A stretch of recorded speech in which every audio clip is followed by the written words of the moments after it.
The Creator, Shadows of the Soul, Chapter 8, Transitions and Closure. After the tense confrontation with his fictional author, the reality of the situation weighed heavily on Danny.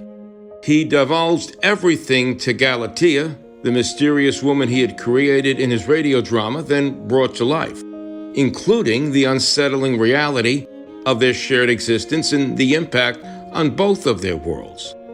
As they had discussed the consequences, Galatea indicated that she needed to decide her next move.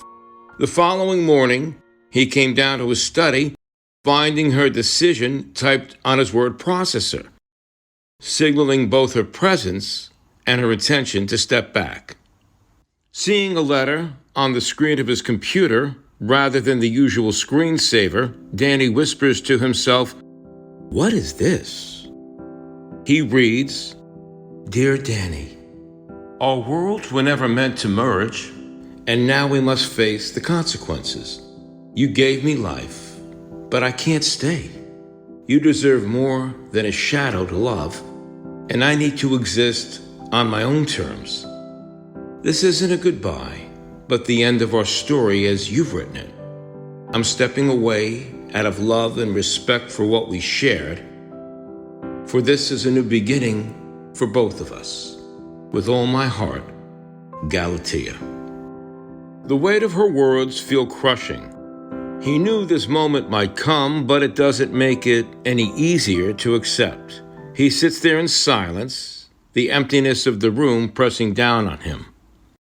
A new beginning, he murmurs to himself.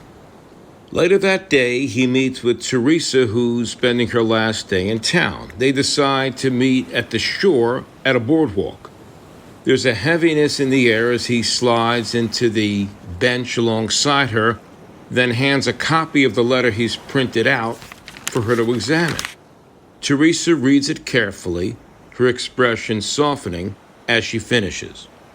There's a look of sympathy and understanding in her eyes, and she says, "This is a lot, Danny, but it sounds like she's trying to protect you and to help you move on."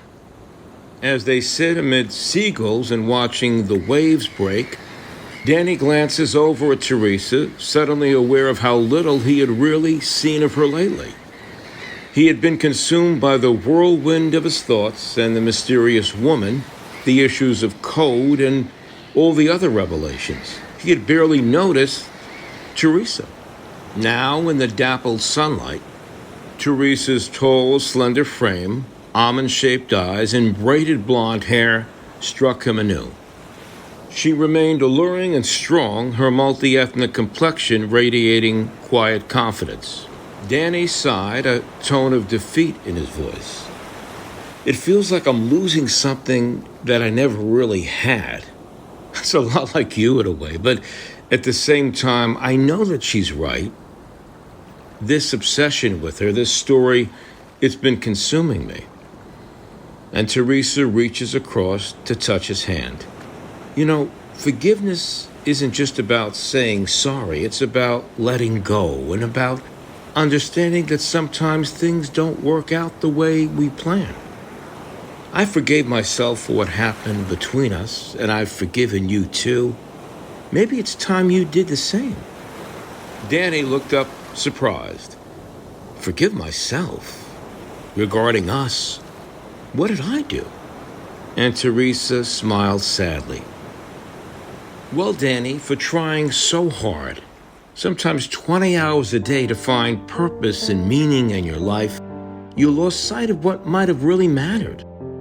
You know, we both made mistakes in the relationship, but that's part of being human.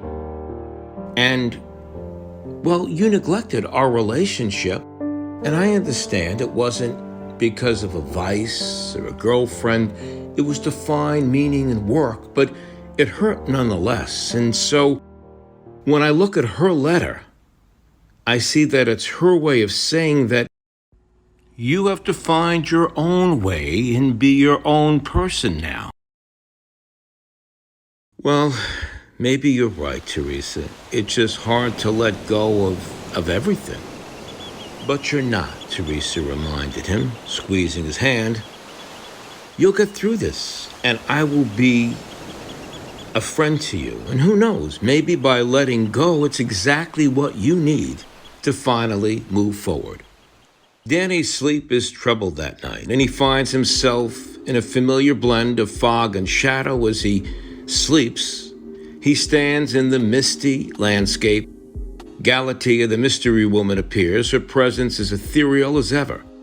They stand face to face, the tension between them palpable yet comforting. And Danny says softly, Galatea, I need to tell you something. Today I met with my ex in the park. She's going back to her home out of state, but I felt compelled out of some sense of decency to see her and find some peace. But it wasn't about pursuing anything with her. We made our peace, but that's all it was. But I still wanted you to know that despite the letter. I'm surprised you're still talking to me after I left you that letter. What does it all mean for us now? You cutting ties with your ex and me cutting ties with you. Danny took a deep breath. Well, it means I've made a decision. I want to cross that street. I want to play on the wrong side of the street, so to speak, because I want to bring you across regardless, permanently. I want you to come to this world, from your fictional world to my world. And I know that there are risks involved. I know that every step I take, every word I write, it alters the code. And even if I avoid writing the book, my very actions interacting with you may affect the code and the overall cosmic code that makes all of existence. But at this point, I'm no longer bound by anything, and I feel as though I'm functioning independent, really for the first time in my life. So maybe I didn't waste my time after all, the mystery woman wonders aloud. Danny nods. No, you didn't waste your time. You may have given me the wings that I needed. By the way, I found the nexus that you were discussing. And guess what? It was mine all along to create. And I created it. But why didn't you tell me that it was my ability, my creation to be? And Galatea says, well, I wanted you to realize your inherent abilities, your power to create your own way to pilot your destiny. If I told you what to do, you'd still be following other people's instructions and directives. I wanted to empower you by letting you realize it. She leans forward with a bit of eagerness. So you know what this nexus looks like. Tell me about it. It came to me as I thought about it. Maybe it's a throwback to the Vikings in Asgard, but it's a bridge, an archway of light and shadow. A bridge that bridges our two worlds. And it's ready for you to cross if you're willing. Galatea takes a deep breath. And what if I do come across? Well, then you'll be here with your own choices and no longer just a two-dimensional fiction creation. A faint smile tugs at the mystery woman's lips. Are you sure? You and that fictional author, well, you got this yen from me, but Danny, I can't promise you or anyone about being with them. I can't promise you that we'll be together. Who you'll be with is not the issue. The issue is, do you want autonomy? And do you want to be in the three-dimensional physical world that you got a taste of a couple of times, but you couldn't linger in? Do you want to come here? The mystery woman's gaze softens and she's thoughtful. Well, most entities would, wouldn't they? I certainly do. But there's also a darker side to this. Remember that with autonomy comes unpredictability. And my presence here could take a lot of different forms. I could come to your world and do my own thing and we could never see each other. I could also become so obsessed with you, you would have a stalker. I couldn't leave you alone, perhaps. I could even possess you in a way like a demon does in those exorcism movies. And remember one more thing, that this code now, which controls all of us, it has a mind of its own, it's changing, and I can't promise what it will dictate that I do. But Danny is resolute. I understand the risks, Galatea, but after involving you as I did, after all we've been through together, after how much you've tried to help me, and even discussing the Nexus, it's the least I can do.